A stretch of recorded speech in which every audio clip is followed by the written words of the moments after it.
Jika ini benar terkait penegakan hukum atas Galian C, tambang Galian C itu, ya ini problemnya jadi sangat serius. Yang pertama-tama kami Kompolnas prihatin ya atas peristiwa tersebut terjadi lagi gitu ya, polisi tembak polisi begitu. Lah, yang kedua memang kami mengapresiasi kecepatan teman-teman Polda Sumbar untuk segera menangani kasus ini dan memulai dengan penanganan secara transparan. Oleh karenanya memang publik jadi tahu apa yang sebenarnya terjadi. Lah, lepas dari kedua hal itu, yang paling penting sebenarnya, ayo kita buka motifnya secara mendalam. Kenapa kok ini bisa terjadi? Karena berita yang beredar atau informasi awal yang kami dapat juga ini terkait penegakan hukum Galian C gitu ya.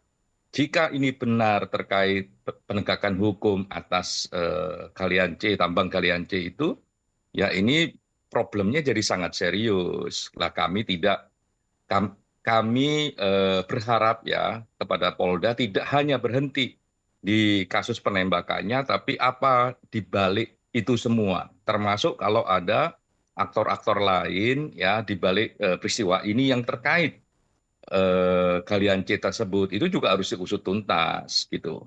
Karena secara esensi ini adalah, kalau ini betul ya, secara esensi ini adalah menghalang-halangi proses penegakan hukum yang dilakukan oleh kepolisian sendiri. Kan ini kan kalau informasi awal ya, tapi memang ini harus kita telusurin dulu. Informasi awalnya kan memang korban sedang melakukan penegakan hukum atas tambang Galian C. Habis itu terjadilah peristiwa ini. Nah, kalau ini betul terjadi demikian, ini yang kita sebut sebagai obstruction of justice. Ini ini problemnya serius dalam konteks penegakan hukum gitu, apalagi sampai menggunakan senjata api dan menghilangkan nyawa.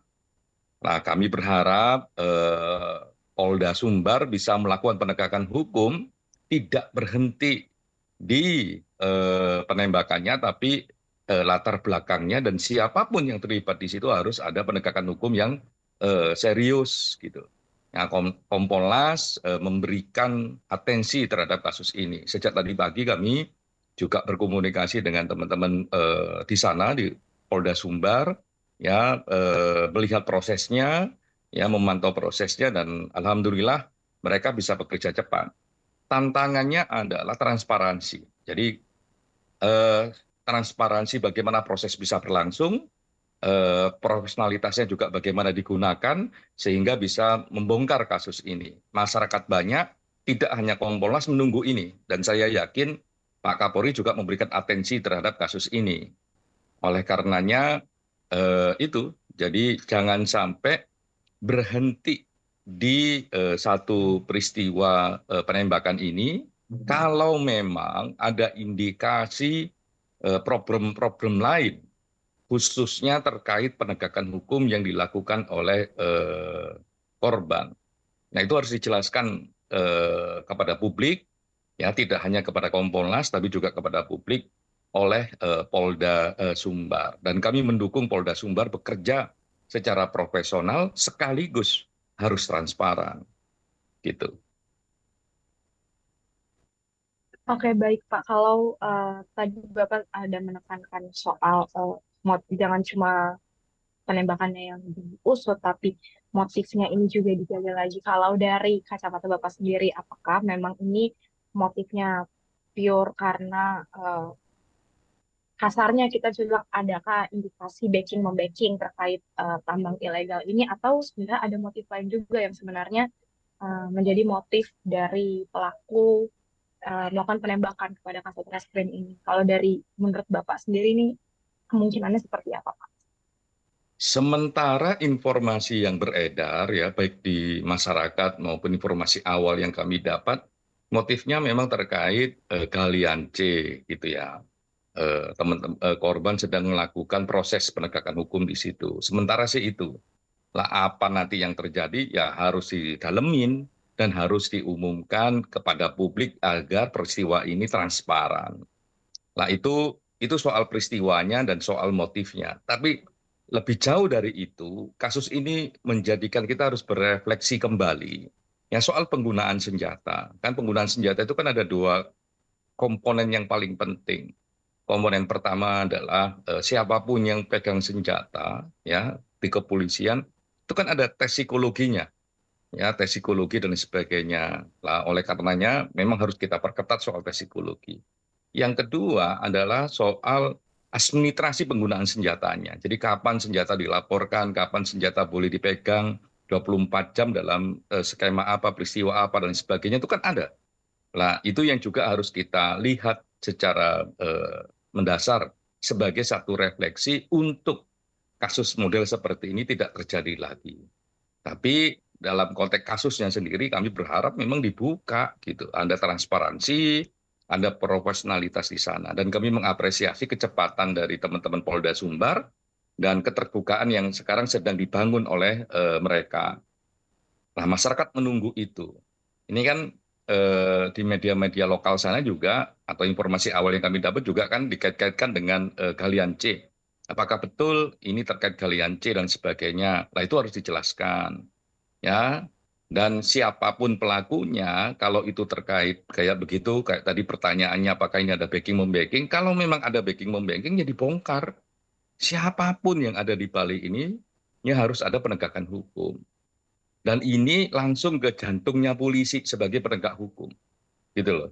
Artinya jantungnya itu maksudnya begini, upaya polisi sudah baik, ya melakukan proses penegakan hukum atas galian C, tiba-tiba kok ada orang yang menghalang-halangi anggota polisi yang lain juga. Nah ini kan problem serius berarti dalam konteks penegakan hukum di internal kepolisian.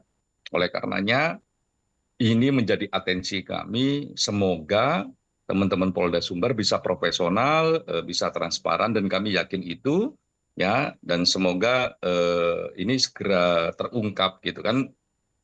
Pelaku juga sudah diamankan, beberapa barang bukti juga sudah diamankan, propam juga sudah jalan. Nah ini kami berharap tidak berhenti di propam, tapi juga penyidikan. Kalau ada tindak pidananya, ya walaupun kasat mata sudah kelihatan ada tindak pidananya, ya tetap harus diproses. Kalau ada tindak pidananya, ya harus dikasih hukuman yang seberat-beratnya. Karena ini tidak hanya soal hilangnya nyawa semata-mata, tapi juga soal menghalang-halangi proses penegakan hukum itu sendiri. Atau bahasa kerennya itu obstruction of justice. Gitu. Oke, Pak. Bahkan saya mendengar ini ada info simpang siur juga, ada kemungkinan pelaku ini diduga katanya juga menggunakan narkoba gitu. Apakah itu menjadi salah satu motif juga atau dari Bapak sendiri mendengar info tersebut juga atau gimana nih, Pak? Apapun itu, pendekatan pada pelaku harus komprehensif. Tadi sudah kita mulai dengan soal psikologi penggunaan senjata. Yang kedua ya dicek urinnya. Kalau memang ini terkait juga penggunaan narkoba dan sebagainya, itu problemnya juga malah lebih serius gitu. Jadi kita mendorong ya teman-teman Polda Sumbar untuk secara komprehensif melihat kasus ini. Sebagai satu peristiwa, peristiwanya harus dibongkar. Siapapun di balik peristiwa ini harus ada penegakan hukum. Kalau tadi dikatakan, ditanyakan apakah ada backing dan tidak ada backing, ya itu juga harus ditelusuri. Yang kedua dari sisi pelaku, ya soal penggunaan senjata, soal psikologinya, termasuk juga soal eh, at the moment, ya di momen saat itu apakah dia menggunakan narkoba ataukah tidak, ya harus dicek. Urinnya juga harus dicek dan itu harus diumumkan di publik, maksud saya. Lah kami Kompolnas mendorong transparansi ini, mendorong profesionalitas ini, karena memang itu yang menjadi komitmen kita bersama Kompolnas, Pak Kapolri, dan seluruh jajaran kami, ya agar apa namanya penegakan hukum itu memiliki akuntabilitas yang tinggi. Siap, Pak. Terakhir, Pak, supaya ini memang transparansinya benar-benar ada dan profesionalitasnya ada, eh, apakah ada pihak lain juga yang akan dilibatkan dalam proses penyelidikan terkait kasus ini? Karena kalau misalnya nggak tahu nih dari pihak Kompolnas sendiri melihatnya apakah eh, bisa terjadi transparansi itu kalau memang Polda Sumber sendiri yang menangani atau menurut Bapak perlu ada keterlibatan pihak lain atau mungkin dari Kompolnas sendiri atau gimana, Pak? Saya kira karena memang faktualnya itu ada soal-soal galian C, ya kan, pasti teman-teman di Polda Sumbar juga melakukan penyelidikan di situ. Dan apapun hasilnya itu bisa ditelusuri dan harus diumumkan di publik gitu. Jadi tidak semata-mata ini soal membongkar kasusnya secara profesional, tapi juga soal akuntabilitas. Penegakan hukum yang dilakukan oleh teman-teman kepolisian adalah kebutuhan kita bersama gitu dalam konteks negara hukum dan konteks dalam negara demokrasi. Oleh karenanya kebutuhannya tidak hanya untuk internal kepolisian dalam rangka penegakan hukum, tapi juga meyakinkan masyarakat bahwa penegakan hukum itu dijalankan secara profesional dan transparan, dan itu penting. Ya, banyak kasus apa namanya memiliki apa namanya ya sesuatu yang jauh lebih positif ya bagi kita semua, bagi teman-teman polisi, bagi Kompolnas, bagi masyarakat, ketika kasus itu bisa dijelaskan secara transparan dan dilakukan secara profesional. Lah mumpung ini teman-teman Sumbar bergerak cepat ya dan terbuka, lah kami tunggu transparansinya, kami tunggu profesionalitasnya dan kami mendukung itu. Termasuk secara komprehensif ya.